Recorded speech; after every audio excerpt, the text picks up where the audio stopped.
All right. Hey, my friends, and welcome to this episode where we're going to talk about the problem with deferring your recovery or your treatment or intervention to the future, and how a lot of people get caught in that trap. And so, before we dive into the show, if you don't know me, my name is Matt Codde, and I'm the founder of Restored Minds. And if you're looking for help and guidance on your path to recovery, I have some links down in the notes to get you started with some great resources to help you. Also, you can head over to restoredminds.com. And if you benefit from this show, if you would help support us by liking and subscribing and leaving a nice review on iTunes or Spotify, I would really appreciate it. And so, with that, let's go ahead and dive in.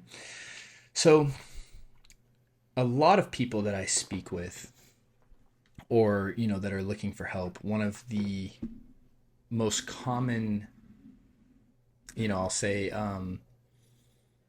things that we encounter or roadblocks to a person's recovery is that they will put it off to the future. So, and this comes up in various ways. It's just not really a good time right now. I think in a few months I'll be ready. I think in a few months, my finances will be better for me to invest in, treatment or, kind of just something along those lines. And I want to talk about this because this is really a trick of the fear and the OCD and anxiety to convince you why not to address it and ultimately to stay in charge. So when it comes to, our mental health, one of the things you got to understand is the ego or the mind or the OCD anxiety, however you want to phrase it for yourself, wants to stay in charge. It wants to stay in control. And so it will convince you any which way it can not to do the work, right? I think Hawkins talks about this in his book Letting Go, Dr. Hawkins, and he talks about how when you start really moving on the path to recovery, like the ego is going to do everything it can to divert you from that.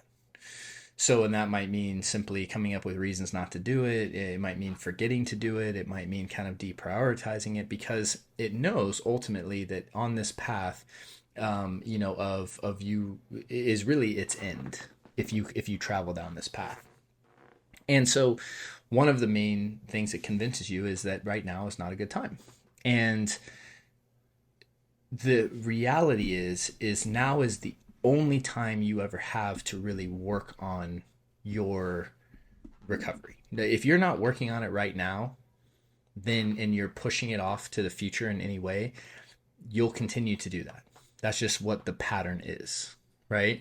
If you don't make it a priority now and you tell yourself, well, I'll do it tomorrow, I'll do it this weekend, I'll do it next month, I'll do it whenever.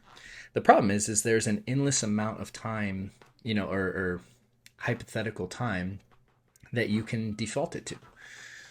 So if you come up with a reason why not to do it now, just know that whenever you get to that metaphorical time that you think it'll be good at, most likely your mind's going to come up with another reason of why not then and push it out further. Moreover, you don't know that things are going to be better off in that time frame, right? You don't know that, all of a sudden it's going to be a better time to do it.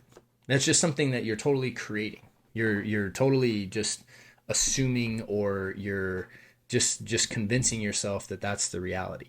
I think the reality is you don't know that the future is going to be a better time to do it. So when it comes to this idea of prioritizing your recovery, the reason, if you're struggling with something like OCD and anxiety, or the reason you're struggling with your mental health, if it's something you're wrestling with, is because you haven't prioritized it up to this point. What you've prioritized is doing things that allow you to feel better today, or to, make you calmer today, or to, focus on suppressing or pushing away or escaping your inner experience today and then potentially addressing it tomorrow. That's literally what causes the problem to begin with. So all the compulsions, all the escapism behaviors, all the reassurance, all of that stuff is ways that we deprioritize and push off the recovery process, because the recovery process is really straightforward.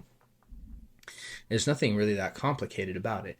It's learning how to observe your thoughts and feelings, and actually confront the uncomfortable experiences that you don't want to experience. That's what the recovery process is for most things. It's I don't want to feel this anxiety. I don't want to feel this fear in my body. I don't want to, have these scary thoughts. I don't want to have these intrusive thoughts. And so I'm going to do things to not experience them right now and default that to the future. And if we continue on that runway, what happens is we just keep pushing it off, pushing it off, pushing it off.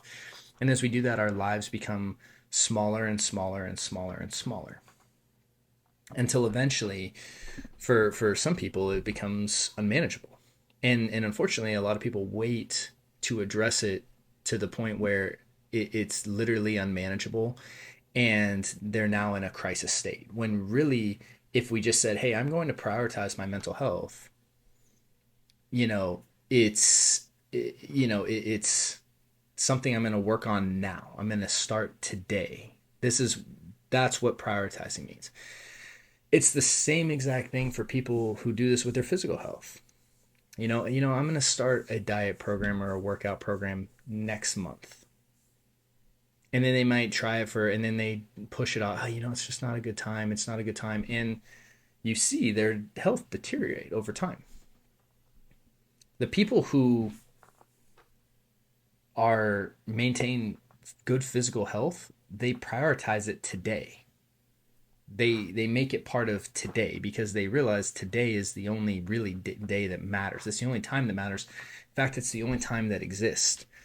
Pushing it off to some futuristic place, we all know, if we're honest, that really is just a way of avoiding what we need to confront.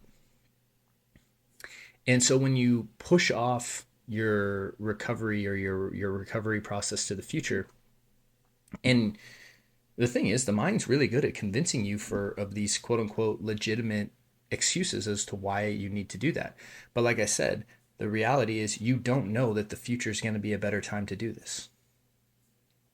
You have no evidence to support that. And so if it's not something you're working on today and you're not prioritizing today, the reality is you're deflecting it and you're avoiding it. And because of that, it's going to get worse.